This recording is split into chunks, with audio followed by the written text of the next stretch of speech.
Hello and welcome to Nyam Nyam. Look at this beauty face buttercream cake, a work of art.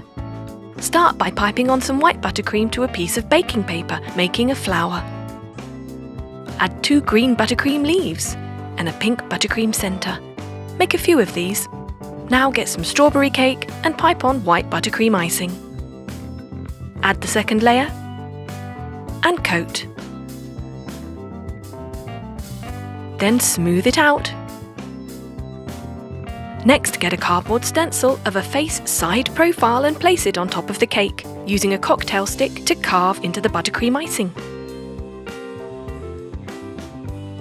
Remove the stencil and then pipe on some black buttercream icing.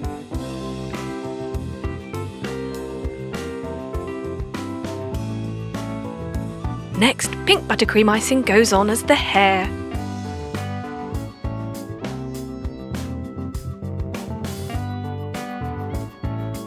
Lovely! Let's place our buttercream flowers.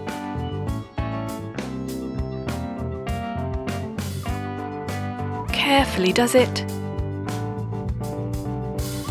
And some pearl sprinkles for a finishing touch. And there you have it!